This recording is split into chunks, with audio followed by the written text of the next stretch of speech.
Also, for those who are interested, I have a clipboard with one of my students here at the end. We're giving away a month's worth of classes to the people who are, to one person out of the audience if folks are interested. All you have to do is leave me an email address or a phone number and your name, and I'll draw sometime this evening and let people know, probably Sunday morning. Oh, thank you. Actually, I knew that before I said it. You said you need registration, John? Yeah. Yes.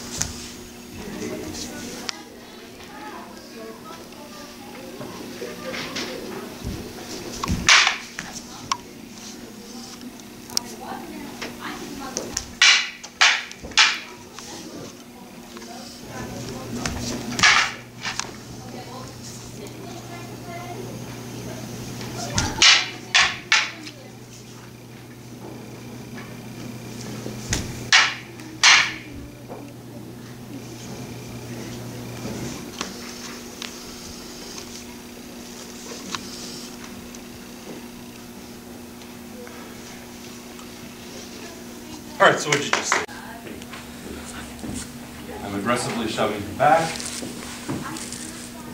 Now the position that I'm moving to is called Hasso. My intention here is to hide the length of the sword from my opponent, because contrary to what most Americans think, katana are not all the same length. They're custom made to fit the arm length of the person wielding them.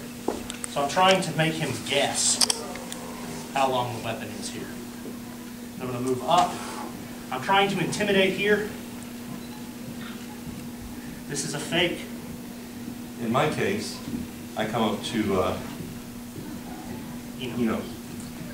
this is just a defensive posture. I'm very relaxed here. I can sit here and hold this thing all day. Don't test me on that, but I could probably hold it all day. You're doing it right. As he comes stabbing at my face, also to hide the length of the weapon, I'm stepping back.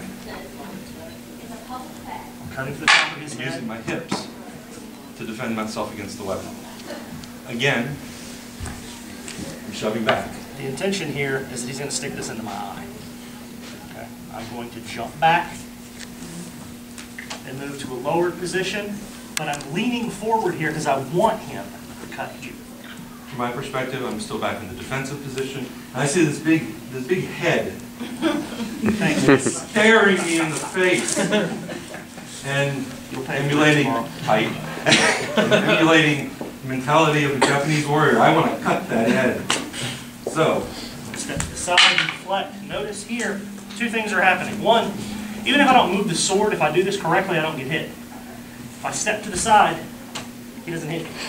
But for insurance, I'm going to use the sword to block or to cover. I'm immediately going to come to the side of his head. Obviously, I'm blocking. And I'm going to try to sneak under here and cut this wrist. So he moves back. Don't come all the way back. As soon as I realize he's dodged this strike, I'm trying to push around for his neck. And then I move to here. The reverse of the position I was just in. Once again, I'm presenting a target. Big head. He cuts, I sidestep, and I'm hoping that he's swinging so hard he'll ground the weapon. I'm going to come back over the top for his head. But he's not that stupid. Big head. Big head again. Right? He lifts up to block. Now here, you might know how a lever arm works. Yeah. You know, longer lever, less force, lift a big heavy object on the other end, right? Well, small lever, not so good. Big lever. He's cutting to the top of my head. If I don't move here, I'm dead. So I'm going to jump back, and because he's pushing down, I'm going to go ahead and go with the motion rather than fighting. Down on my knee once again, leaving myself open. I'm purposely moving the sword to the side here, because if I'm here and he charges, he dies before he gets here. So I'm giving him an opening so I have a better chance to defend. Again, opening, big head. Big head. Cover. I'm using this other arm as a shock absorber. Here, then I'm going to come up and cut for the inside of his leg, which he promptly retreats from. I'm coming over the top to the wrist, he blocks, and once again I push for his neck. And we both retreat into the Eno position. Tim is going to cut for the side of my head. I'm going to step back and cut underneath to take this arm off. I'm check his weapon out of the way. Wait for it. I'm cutting here and dropping my weight because if he's wearing armor, I need my body weight to help cut through. Here. Lift. And close.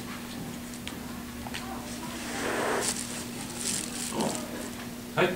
So next, we'll have John and Patrick demonstrate Kentaichi no. Those of you who are sitting in the back, I encourage you to come up front as best you can. The seats up front are much better. And I promise we don't splat watermelon.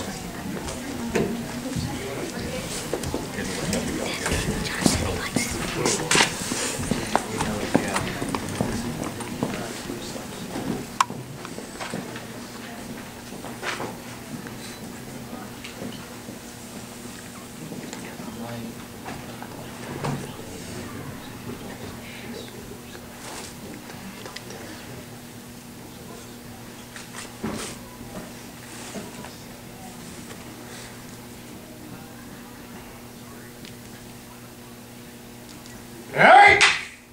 Oh.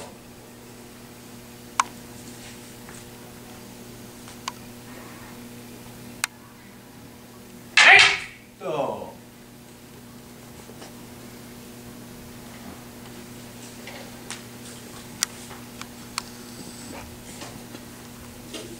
Hey! Yep. Yep. Oh.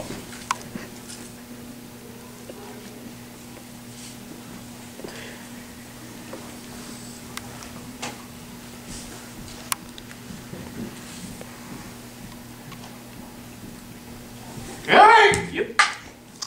Oh. I don't know anything to do with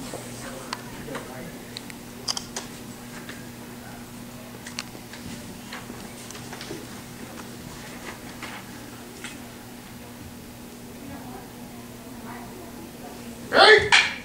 Yep. Oh.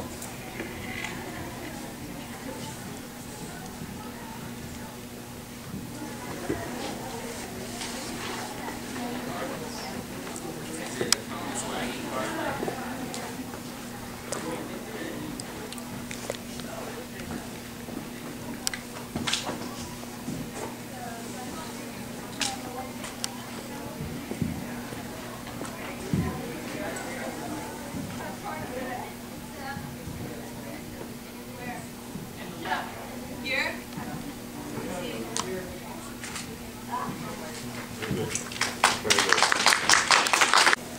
Underneath. And I'm going to cut through his, is it jugular? Yes. That's also important to note that there is in samurai armor, there's a leather strap right here. So the intention is he's going to come up through here, underneath the armor plate, cut into the leather and push through and sever the jugular vein. So in order to defend that, I'm going to move off the line, and I'm trying to take this front forearm off so that he can't attack me. A one-handed samurai isn't half as dangerous as a two-handed samurai, as I've been told. So that's your first technique. On the second technique, Tim is attempting to get past my weapon to score a cut on my forearm. Just like he did to me. I'm not going to let him do that. And you'll notice, anybody ever doing fencing? Like European fencing? No? Okay. Well, instead of batting his weapon out of the way, which also, by the way, leaves my weapon way over here. What I'm doing is I'm sneaking and dropping underneath, using my hips to bat his weapon out of the way just by creating a wedge. And then strike. So I'm going to defend his attack by doing the exact same thing he just did. And I'm going to cut this forearm. Very, very simple. In theory, not very simple when you're trying to learn how to do it. This is probably the most difficult. Next, change the range a little bit, and we're charging each other. Tim's attack is to come underneath the armor plate and come directly into the hollow of my throat, because it's unprotected. You can see the curve of the blade indicates that I'm cutting up instead of down. So, to defend that, I make him think I'm following him. When he makes this last one, I step to the side, bat his weapon hopefully into the ground. Now, since I don't have an option of going underneath the armor this time, and I'm on top, I have to saw. 1, 2, and once I'm through the leather, I'm going to pull through and take his head off. In the kata, we fall, because, well, he would fall. Okay, so moving on to number 4. We'll move back to another position. Tim is going to cut to the side of my head. I'm going to step back first so that he misses. Just barely. But I don't want him to swing twice. All right, so let's move back again. I'm going to step back, cut underneath. He dodges here. But I don't want to give him time to get his hand back on it. So I bat it away and I cut. This is a big, see how far back I reach. Cut from shoulder to hip here in hopes that I get enough in here to end his miserable life. Last, lift up to the shown position. I move forward. Right now he's not attacking yet because we're in a stalemate here. Once again, I'm not giving him an opening. But all of a sudden, I push him up, stretching his abdomen, and I cut through at the bottom where there's not hard armor plating. Just imagine the high pressure blood going everywhere. He's going to fall through as I step out of the way, come back, and cut either the back of the neck. Or I'm going to make the line again on the back. In hopes that if I'm a big, strong samurai, I might cut the guy in half because, you know, that's good for a highlight reel. I know. Okay.